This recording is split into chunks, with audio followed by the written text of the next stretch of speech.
Hi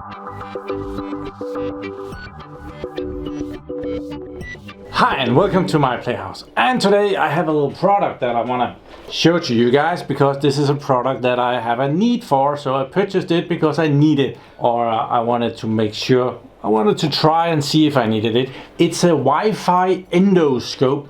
It's a tiny little camera. It's 5.5 millimeters in diameter, I think diameter. And it's meant to go into weird places. Endo. It's not gonna go anywhere near my endo. Up your endo.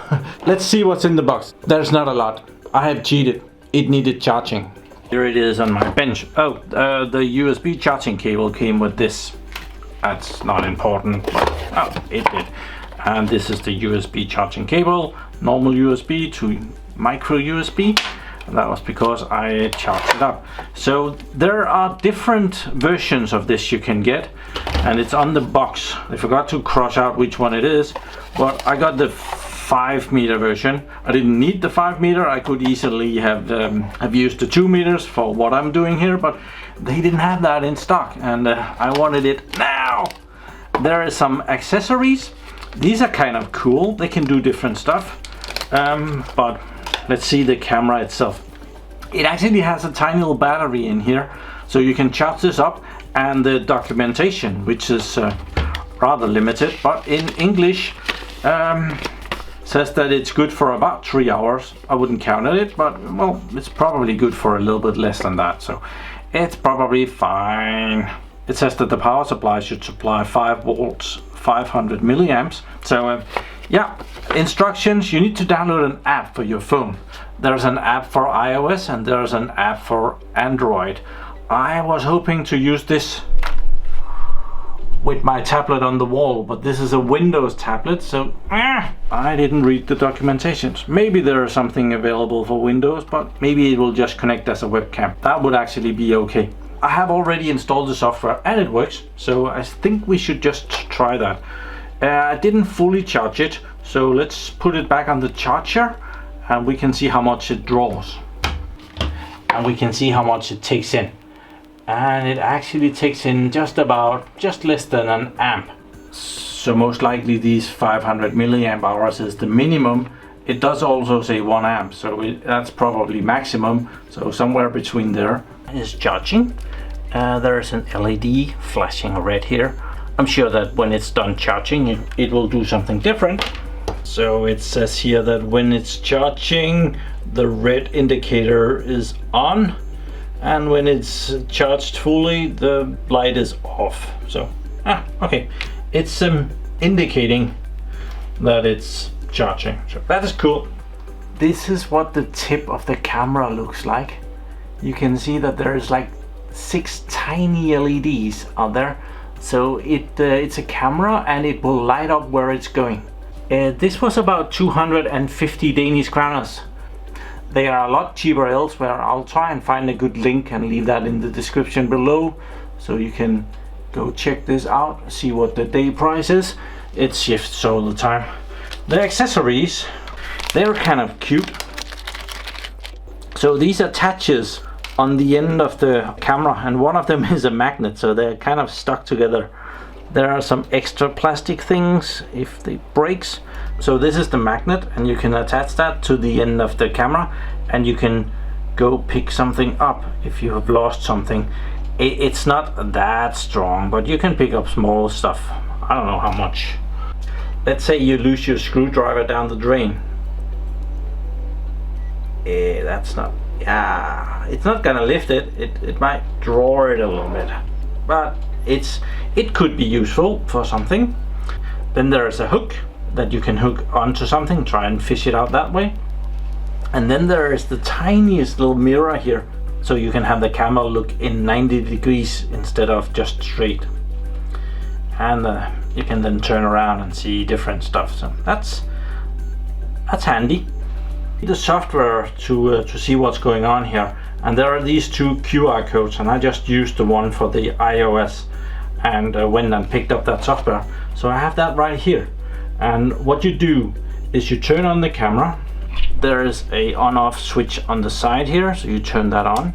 Next to it is a turning thing, and that's for the light on the camera. You can adjust how much light it makes, and it can do a lot.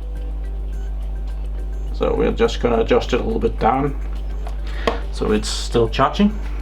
Then you go into your Wi-Fi settings, and it will be the TC Wi-Fi something, so we'll pick that one.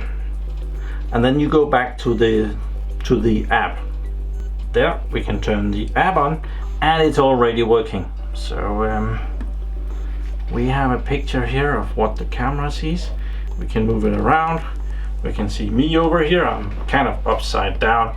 The camera is round, so that is really hard to see.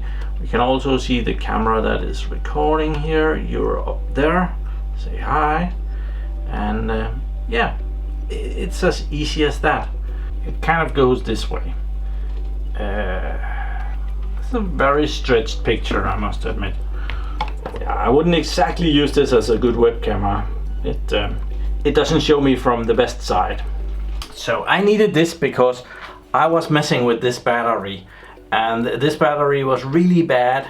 I wasn't able to charge it, and when I had charged it all night, it was only able to supply some power for a matter of 10-20 seconds before the voltage has dropped so low.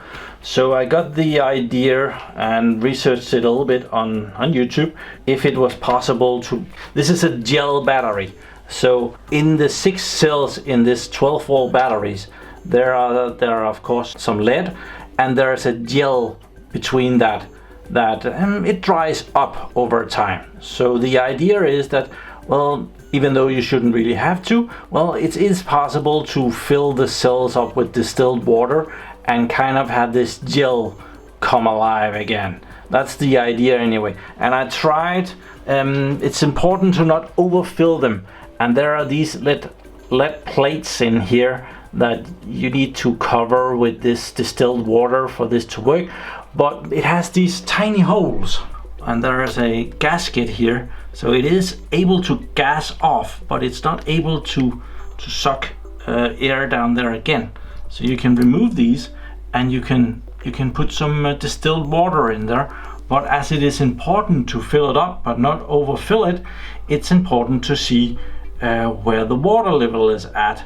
And I tried everything. I couldn't see the plates down there clearly enough for it to be useful for anything.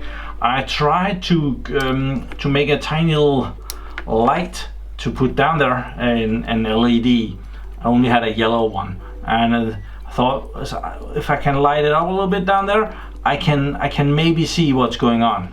That didn't work at all. I couldn't see diddly squat. Mostly because the leads take up too much of the hole to see anything, and the light is well, that's so bright that everything else is just darkness. So I thought, how do I fix that? So yeah, that's where this new camera comes in. So these tiny little holes is kind of exactly 5.5 millimeters wide in diameter. So you can kind of see on the camera here that it can go just down into the battery there, and we need a little bit more light. It's pitch black down there, so I can turn it up a little bit. That was the wrong way, and we can kind of see the plates down there, and we can move this around, and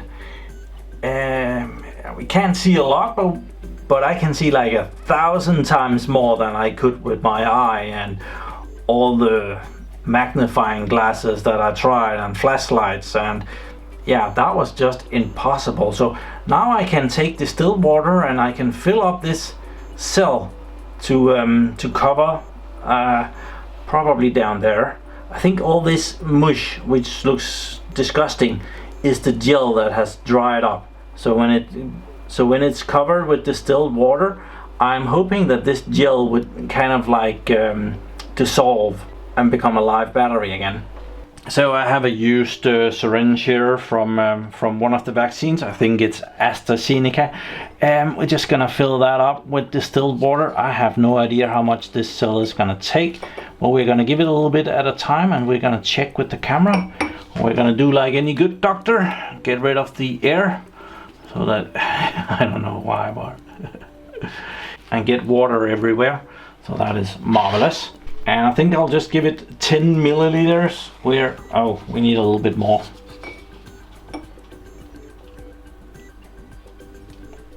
There, we're at 60 milliliters. So I'm gonna fill it up, give it 10 milliliters.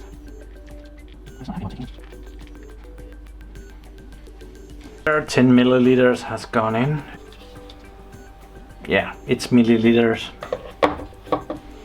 So now we can check.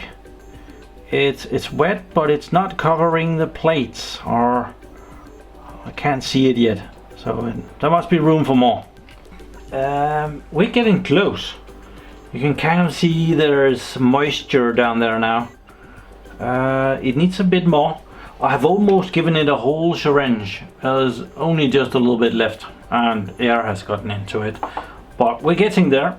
I emptied out the syringe in it, and it seems like it's getting better. It's definitely wet-ish, and I'm still charging it, so it's bubbling. So that's how the water evaporates. I'll go on to the next one. I definitely need some more distilled water here. This is a thirsty battery. I am down the third cell here, and there is something on the top here that I have no idea what that is. It looks like it has snowed down there, but well, that surely can't be the case. Well, I'll put some water down there and see what happens. I'm still putting down water this cell. It's bone dry down there. I'm just putting down a little bit at a time. Yeah, now it's helping. It looks like we're getting there. Get water on the camera as well, so I have to dry that off. It sees better when there's not water all over it. Yeah, that's the driest cell that I've had until now. That one. So now that I have the camera, I was also curious about how the well looks. How much sand is missing. And I've kind of found that the camera is not very good at. You can see the sand, but as soon as there's not something just in front of the camera, it's just dark. Even if I turn the light up fully, okay, a little bit more appeared there, but it's really hard to figure out what is going on here, where, and then it stops for a little bit and it gets very confusing. So yeah, there is missing some sand and some stuff in there, but I'm none the wiser. I have kind of found that the camera here is not very light sensitive. You can see on the screen here, as long as there is good light, well, we can get some decent pictures of this hammer here. But if I go and turn off the lights that is just above it, let's remove that one. You can see on the main camera that it didn't become that bad. But if you see down here, well, that hammer is absolutely gone until we get really close. I might be able to turn up the lights a little bit here. That's the wrong way. So this is that's the maximum that it can do, but it does not. You see, you need to be very close. So at this point, you can't even see that it's a hammer. Well, maybe if you go up here and you can see the hammer head, and then it passes. Let's see, well, we can kind of see here that it might be a hammer, but yeah, very dark. Yeah, and that's not that great when you get into to tight spots. It's fine for what I was doing with the batteries, but for investigating holes in your walls or under the floor or something, as soon as there's just this much space in front of it, it's not able to light, well, it's able to light it up, but the camera is not sensitive enough to actually see what's just a few centimeters in front of it. So that's a problem. It has to come really close before it picks up anything good. I don't know if this is fixable from some software or something, but yeah, you could stick it up your nose and or in your ear or in your mouth. I have tried that. That works really well. Stick it in your ear and see what's in there. See the brain like doing ping pong. See if it can handle all the tasks in there. Whoa, there's a lot of space in here. Yeah. For my little battery project, this works out fine. For going investigating stuff in the house, not as good, which is sad because this would be really great for checking out insulation or underneath the floors or something like that. But if it's dark down there, you're not able to see much. This is good for really tight spaces. And seeing just in front of it like that, push it down the drain or something, see what's clogging up the sink, or yeah, something like that. But I am going to keep it around. We might find another project at a later time where we could benefit from this. So I brought it to work and used it to check out some stuff that was hard to reach in a lighted environment, and for that it was okay.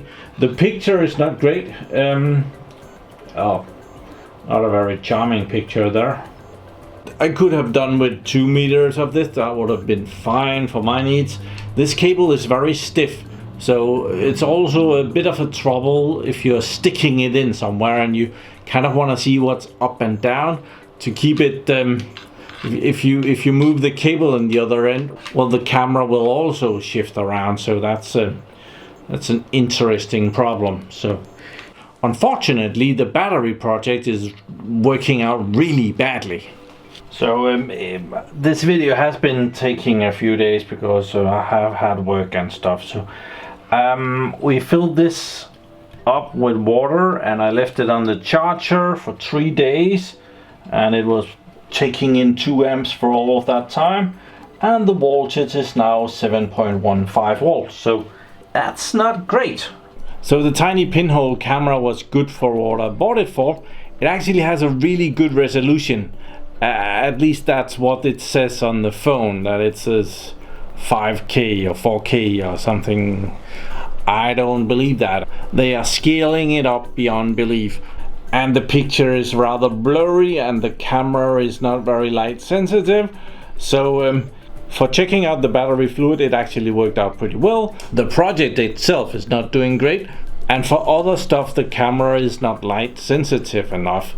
I don't think I would recommend this camera for anything else than, well, you could see what it's good for like this distance, and for this distance you really don't get the big picture. Yeah, so I'm gonna give it a very limited recommendation. A good thing about it is it was very easy to get up and running, no problems whatsoever, and you can take pictures and record video, and there is not a lot of stuff that you can do in the app, but you can do that. So yeah, thank you very much for watching my videos. Do subscribe to my channel so that you can see me again. Join me over at Patreon, where you help support weird stuff like this camera. Thanks to my Patreons, and have a really nice day. Bye bye.